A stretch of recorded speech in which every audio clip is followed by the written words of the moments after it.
Welcome to Texas Border Watch, your eyes on the front line for all things border security, immigration, and local policy. I'm Jordan Elder. Border crossings are down, but people are still making dangerous attempts to get into the United States, and they're paying a lot of money to do it. That's why Attorney General Pam Bondi says a task force is expanding. It's called Joint Task Force Alpha, and it's all about lowering and stopping the numbers of human smuggling and human trafficking. She laid out, along with several other U.S. attorneys, why this expansion is going to be so important.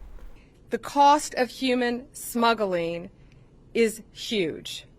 So many families are dying, so many people are dying. These smugglers used a variety of vehicles, including microbuses, tractor trailers, and cattle trucks, to smuggle multiple Guatemalan aliens, including many unaccompanied minors, into this country.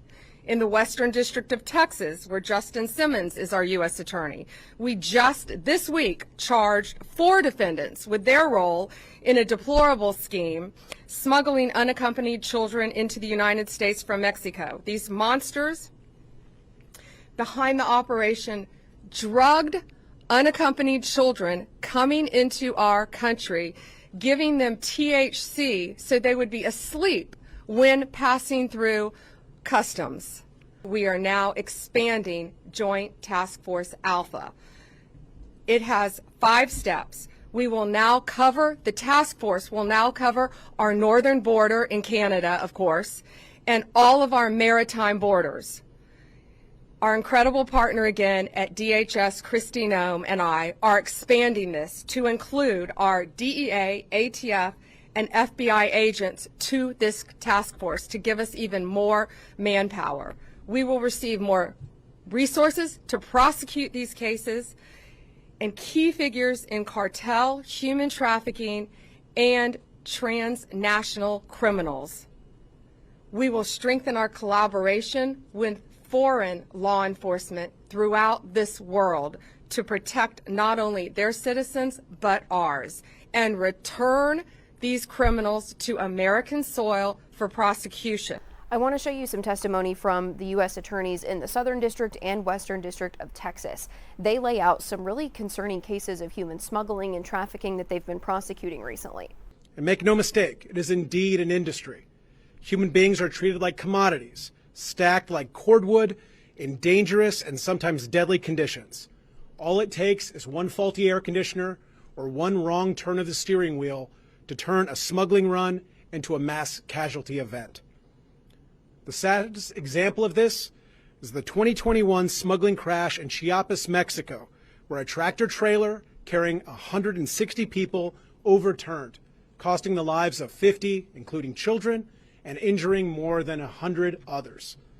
The Southern District of Texas, along with Joint Task Force Alpha, has worked tirelessly to bring justice to those responsible for this great tragedy. Last year, a grand jury in the Southern District of Texas indicted 6 Guatemalan nationals for conspiring to smuggle these victims into the United States. And on December 9th of last year, the 3rd anniversary of the crash, Guatemalan authorities arrested the 4 remaining conspirators who were residing overseas.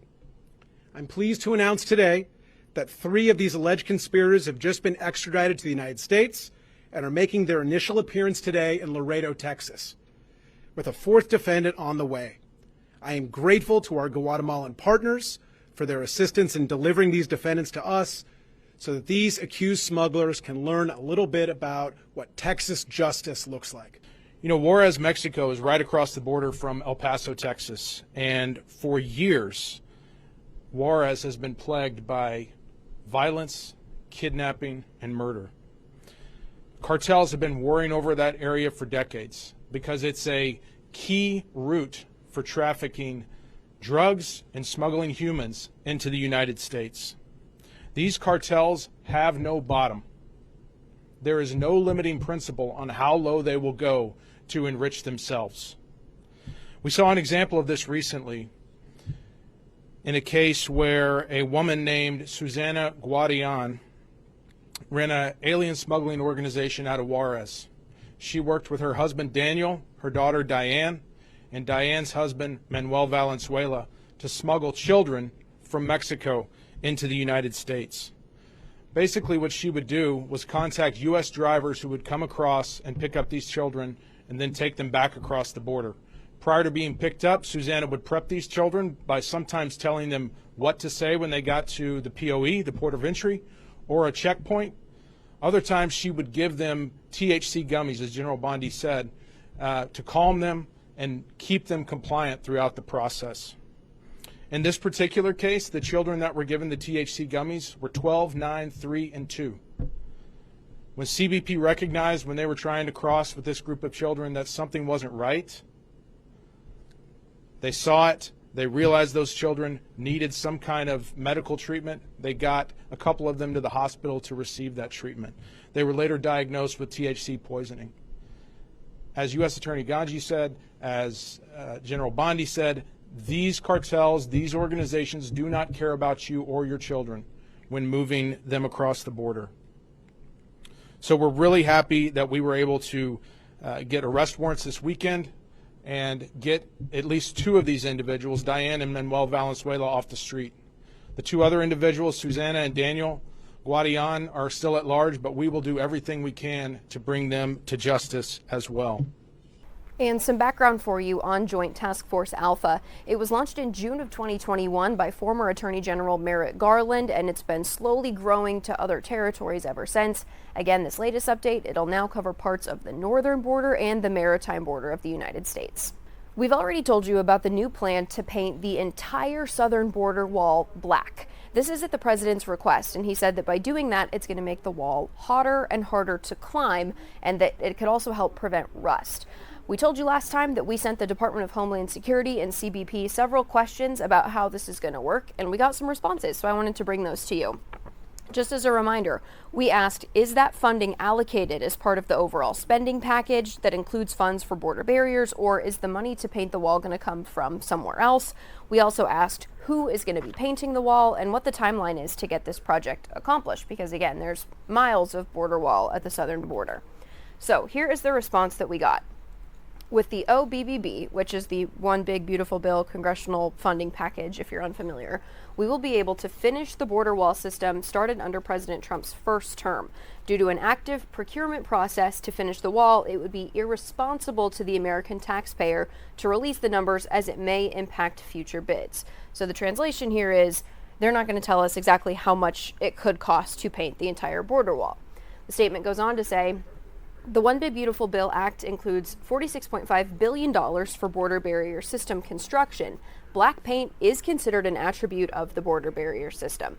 So that tells us this is not going to need new money allocated. It's going to be in this big federal spending package that has already been passed. It goes on to say currently black paint is being applied to border wall construction projects in the El Paso and Tucson sectors and will be included in future contracts. So essentially, if more border wall is going to be built, they're already going to factor the black paint on into that.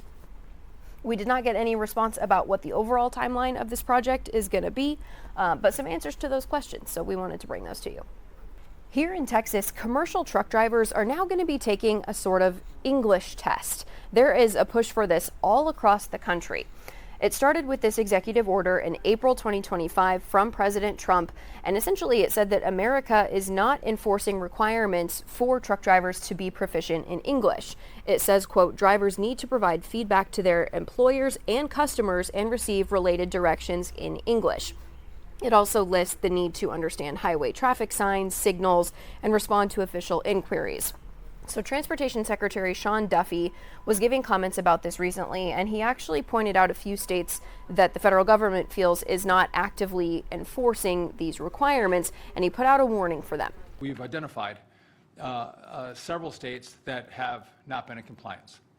That would be Washington, California, and New Mexico. Phase one for us, which I'm announcing today, is we are going to give these states 30 days to come into compliance with truck drivers speaking proficiently the English language, or we're going to look at federal funding that they receive under the Motor Carrier Safety Assistance Program. Hopefully, in the next 30 days, we won't have to withhold any money from them, but if they don't come into compliance, we will start with withholding this money and then we will take additional steps to guarantee compliance.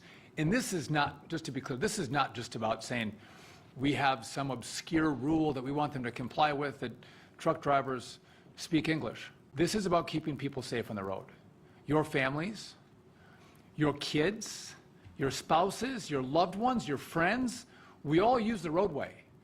And we need to make sure that those who are driving big rigs, semis, can understand the road signs, that they've been well trained, and that when they're pulled over by law enforcement, they're stopped by law enforcement, or there's a crash and law enforcement responds, they can effectively communicate what they have on their rig. There might be a history that they have to be able to communicate to law enforcement when they're pulled over or there's an accident.